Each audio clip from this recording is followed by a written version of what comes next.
The next set of principles explain how people interact in an economy with one another.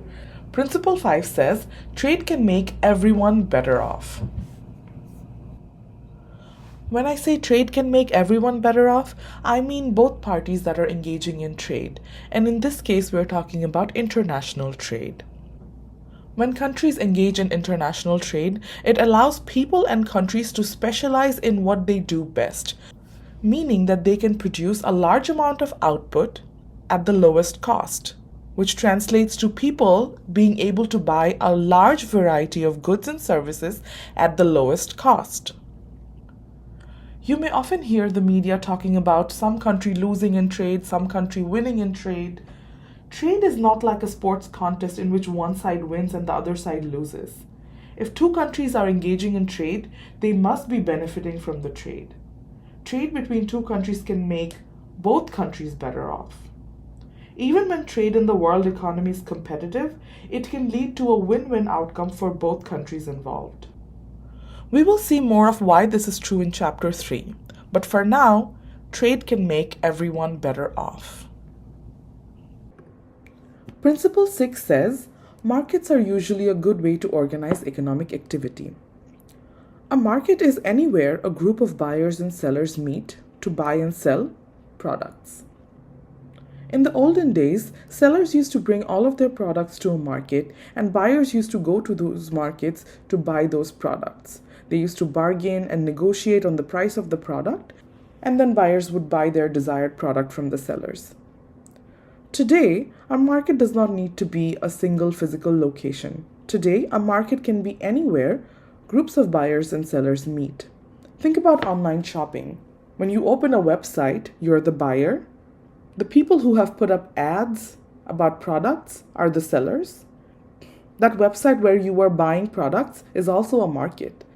So a market is anywhere a group of buyers and sellers meet, and it does not have to be a single physical location. Organizing economic activity means trying to determine what kind of goods and services are going to be produced in the economy, how are these goods and services going to be produced, who are going to produce them, and how are we going to allocate these goods and services to the final user of the products. Economists say that organizing economic activity is best done by markets. An economy where a market makes all of these decisions is called a market economy. Hence, a market economy is one in which resources are allocated through decentralized decisions of many firms and households. Firms and households interact in markets and decide what is going to be produced, how it is going to be produced, how it is going to be distributed to the final user. And it is this market economy that has been proven successful in organizing economic activity to promote overall prosperity.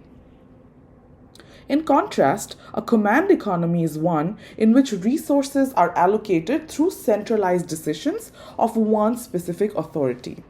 This authority can be your government. This authority can be any other centralized body. On the other hand, a mixed economy is one which has characteristics of both a market economy and a command economy. A mixed economy is one in which some decisions are made by firms and households, while some decisions are made by a centralized body like a government. Most economies around the world are mixed economies. Even though the US is praised as being one of the top market economies in the world, not all decisions in the US are made by firms, households, individuals. Some decisions are still taken by the government. So the US is one of those economies that best approaches a market economy style of organizing economic activity. So if you think about all the countries, all the economies around the world as being on a spectrum, one side of the spectrum being a full market economy, the other side of the spectrum being a fully command economy, all other countries are in the middle. The US being one of those economies that mostly approaches a market economy style of organizing economic activity. On the other end of the spectrum, we can think about countries where decisions are made by a centralized body like a government or a leader. Examples of such countries are maybe China or North Korea, and so on. Most of our discussion in this course will be about market economies. So we need to figure out, how are these market economies actually running? How are these decisions actually being made? Scottish philosopher Adam Smith, also known as the father of modern economics, explained that it looks as if decisions are being made by an invisible hand that is making all these decisions. But when Adam Smith talked about the invisible hand, he was actually talking about prices, how prices determine all the decisions being made in the economy. Prices guide individuals, households, firms to make decisions to maximize their well being. Prices reflect the value of a good to a buyer, you and me. Prices also reflect the cost of producing that good. So, in a market economy, prices guide these decisions that we are making. Principle 7 says governments can sometimes improve market outcomes. Governments can improve market outcomes in three main ways. Number one, governments can enforce property rights. Now, what are these property rights? Property rights are rules, laws, institutions that are key to maintaining a market economy. For example, we rely on government-provided police and the court system to enforce our rights over the things that we produce and the things that we own. So a farmer produces crops and grains and has a right to own that property, own that output. However, in absence of property rights, anyone can come in and take away your property. Now, living in a developed country like the US, where property rights are assigned perfectly, this is not a concern for us. But there are countries around the world where property rights are not as perfectly assigned. Imagine an economy without property rights, where there's no one to protect your property, to protect your output, to protect your land from being stolen.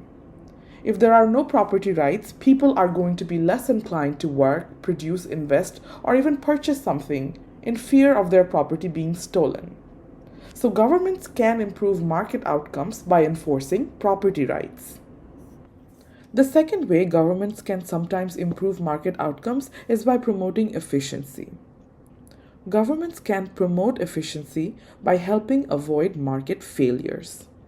Market failure is a situation in which, if a market is left on its own, it fails to allocate resources efficiently.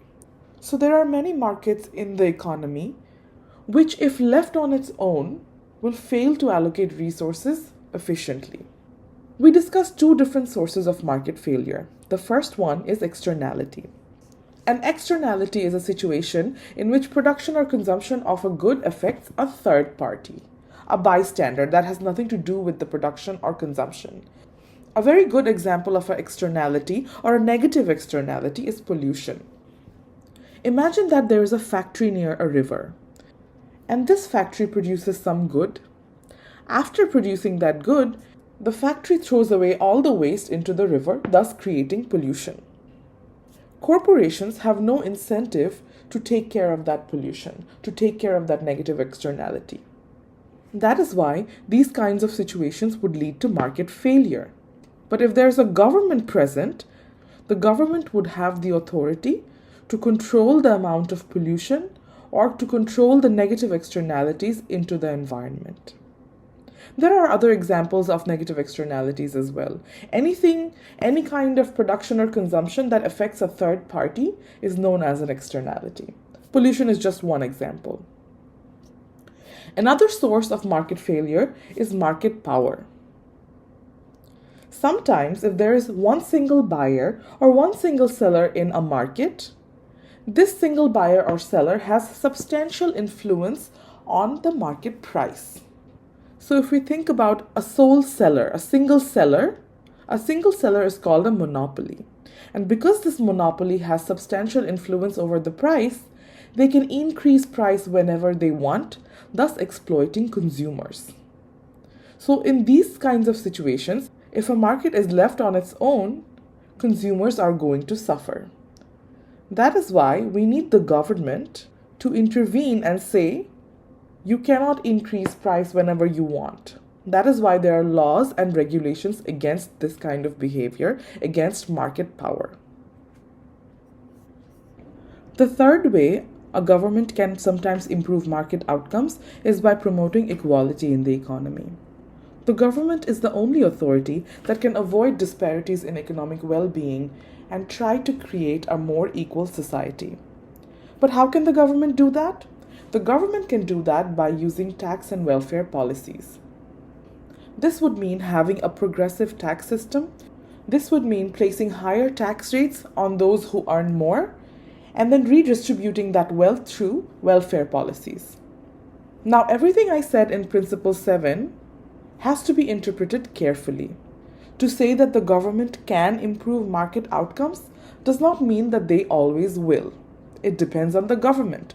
It depends on the goal of the government.